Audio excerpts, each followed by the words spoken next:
Hello students. इस video में आपको ट्रिग्नोमेट्री के सारे फॉर्मूले बताने वाला हूँ कुछ कॉन्सेप्ट्स के साथ में।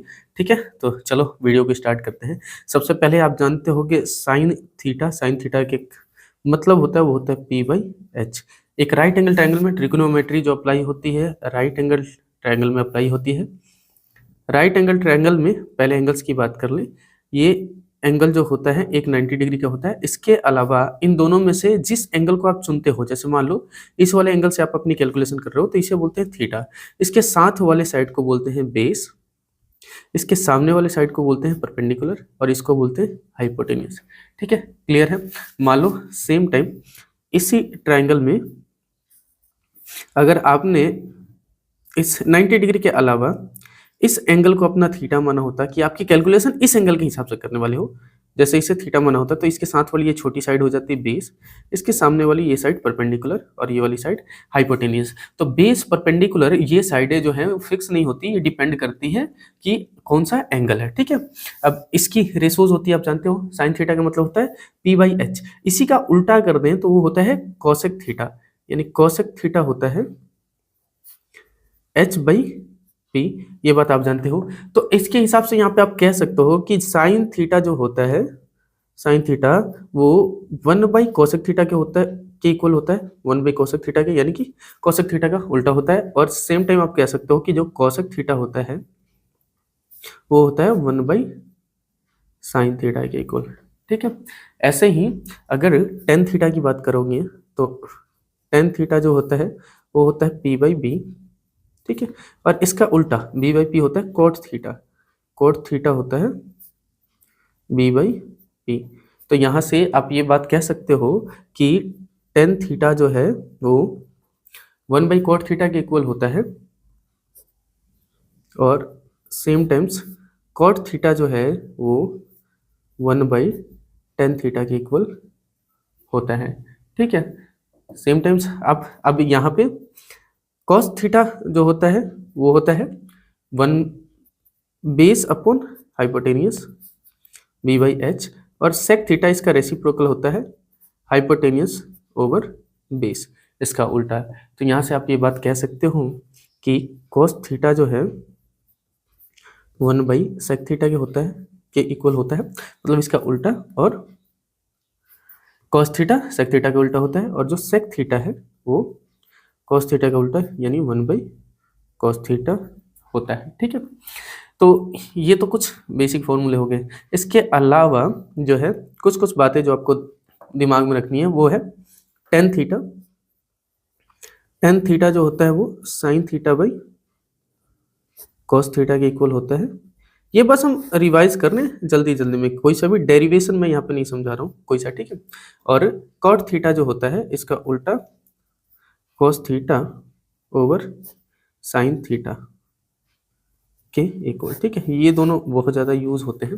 ठीक है, ये दोनों आइडेंटिटीज कह रहा हूँ सॉरी, ये दोनों रेशोज बहुत ज़्यादा यूज होती है। इसके अलावा एंगल्स की बात करें तो साइन में चाहे आप साइन का कोई एंगल निकाल लो, ठीक है, या फिर कॉस 90 डिग्री में से इस वाले एंगल को माइनस कर दो और उसकी वैल्यू निकालो, ये दोनों वैल्यूज आपस में एक दूसरे के बराबर होती है, तो इसको बोलते हैं cos 90 minus theta sine theta के बराबर होता है। ऐसे ही आप चाहे cos थीटा की वैल्यू निकाल लो या फिर साइन में वैल्यू निकालो, साइन में सॉरी यहाँ थीटा गलत लिखा, 90 डिग्री माइनस थीटा की। समझाता हूँ इसका मतलब क्या है। मैं कह रहा हूँ जैसे आप या तो साइन 30 डिग्री की वैल्यू निकाल लो तो ये कितना निकल के आएगा, साइन में 30 डिग्री की वैल्यू 1/2, या फिर कॉस में 90 डिग्री लिखो और इसमें से ये वैल्यू माइनस कर दो 30 डिग्री, यानी कि कॉस में 60 डिग्री की वैल्यू निकाल लो। ये दोनों वैल्यूज जो हैं बराबर निकल के आएगी, इसकी वैल्यू भी जो होती है 1/2 ही होती है। ठीक है, तो इसका ये मतलब है कि cos 90 degree minus theta sine theta के बराबर होता है, sine 90 degree minus theta cos theta के बराबर होता है। सेम ऐसे ही टेन थीटा जो है ये कॉट 90 डिग्री माइनस थीटा के बराबर होता है, और कॉट थीटा जो है ये 10 90 डिग्रीज माइनस थीटा के बराबर होता है। ठीक है, सेक कोसेक में भी ऐसे ही होता है। ऐसे ही सेक थीटा जो है कोसेक 90 डिग्रीज माइनस थीटा के बराबर होता है। कॉसेक थीटा जो है सेक 90 डिग्रीज माइनस थीटा के बराबर होता है। ठीक है, इसके अलावा आइडेंटिटीज की बात कर लेते हैं। 3 ट्रिग्नोमेट्री की आइडेंटिटीज होती है, बहुत इंपॉर्टेंट होती है, और लास्ट में जो है मैं आपको वो ट्रायंगल्स भी बताऊंगा। ठीक है, एक होती है sine square theta plus cos square theta equals to 1। दूसरी होती है 1 plus tan square theta equals to sec square theta, और तीसरी होती है 1 plus cot square theta equals to cosec square theta. इसको याद करने का तरीका क्या है, देखो सी से कोट, सी से कोसेक। ठीक है, टेन सेक अलग बच गया, साइन कोस एक साथ होते हैं। ठीक है, और इसके अलावा जरूरत पड़ती है वैल्यूज की ट्रिग्नोमेट्री में। तो वैल्यूज कैसे पता करते हैं ट्रिग्नोमेट्री में, देखो ट्रिग्नोमेट्री की सारी वैल्यूज जो है वो 4 तरह के ट्रायंगल्स के ऊपर डिपेंड करता है। एक तो है ये वाला ट्रायंगल, ठीक है, जिसमें ये वाला एंगल 60 डिग्री होता है और ये वाला एंगल 30 डिग्री। ठीक है, ध्यान देना ये जो ट्रायंगल बनता है इसमें जो लंबी साइड है, ये बड़ी वाली साइड ये √3 की होती है, ये छोटी साइड 1 की होती है, और ये 2 यूनिट्स के होती है। ठीक है, दूसरा ट्रायंगल जो है वो होता है 45 डिग्री, यहाँ भी 45 डिग्री, यहाँ भी 45 डिग्री। इसमें 2 छोटी साइड्स होती हैं, 1 यूनिट की होती है और ये √2 यूनिट की होती है। और इसके अलावा जो है 2 इमेजिनरी ट्रायंगल्स हम मानते हैं। इमेजिनरी ट्रायंगल्स मानते हैं कि मान लो कौन कौन से होते हैं। एक बात करते हैं 0 डिग्री का। 0 डिग्री का मतलब ये होता है कि एक ये कोई बेस रहा होगा, ये कोई बेस था, और परपेंडिकुलर जैसे मान लो इसका हाइपोटेन्यूस ऐसे कहीं रहा होगा, परपेंडिकुलर खत्म होते होते हाइपोटेन्यूस ऐसे आते आते इसके ऊपर ही आ गया है, इसके ऊपर भी बन गया है। मतलब समझाने के लिए मैंने थोड़ा सा गैप छोड़ दिया है, पर मैं कह रहा हूँ एक ऐसा ट्रायंगल जिसके परपेंडिकुलर को हमने खत्म कर दिया, परपेंडिकुलर खत्म ही कर दिया, तो उसका हाइपोटेन्यूस उसके बेस के ऊपर आ गया, तो उसको बोलते हैं 0 डिग्री। 0 डिग्री का मतलब ऐसे 2 हॉरिजॉन्टल लाइन एक दूसरे के ऊपर, ऐसे ऐसे हॉरिजॉन्टल लाइन एक दूसरे के ऊपर। ठीक है, तो ऐसी हॉरिजॉन्टल लाइन, ऐसी ऐसी हॉरिजॉन्टल लाइन, एक लाइन ऐसी एक लाइन ऐसी दोनों। ठीक है, इसको बोलते हैं 0 डिग्री। तो 0 डिग्री में हम देखेंगे हाइपोटेनियस है, हाइपोटेनियस हमेशा होता है हाइपोटेनियस 1 यूनिट का, और बेस भी है इसमें 1 यूनिट का। हाइपोटेनियस और बेस बराबर हो जाता है और परपेंडिकुलर हो जाता है 0। तो इसका यूज करके सारी वैल्यूज इसमें निकाल सकते हैं। और एक और होता है कॉन्सेप्ट 90 डिग्री वाला।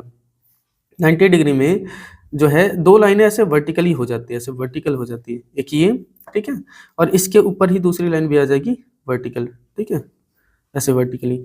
तो इसमें भी जो है हाइपोटेनियस तो सब में होता ही है, हाइपोटेनियस इसमें और परपेंडिकुलर बराबर हो जाएंगे, तो दोनों एक एक यूनिट के मान लेते हैं, और इसमें 20 हो जाता है 0 डिग्री। ठीक है, अब वैल्यू निकालने के लिए हमें क्या करना होता है, बस यही बातें ध्यान रखनी होती हैं। ठीक है, तो हम सारी वैल्यूज को निकाल सकते हैं। जैसे एग्जांपल के तौर पे मैं आपको बता देता हूँ, जैसे मान लो आपको वैल्यू फाइंड करनी है साइन 60 डिग्री की, तो देखो जरा 60 डिग्री किसमें है, ये तो 90 डिग्री वाला हो गया, ये ट्राइंगल ये तो 90 डिग्री वाला हो गया, ये हो गया 0 डिग्री वाला। 60 डिग्री इसमें तो है नहीं, इसमें 45 डिग्री, इसमें 60 डिग्री दिख रहा है, वो भी ये है।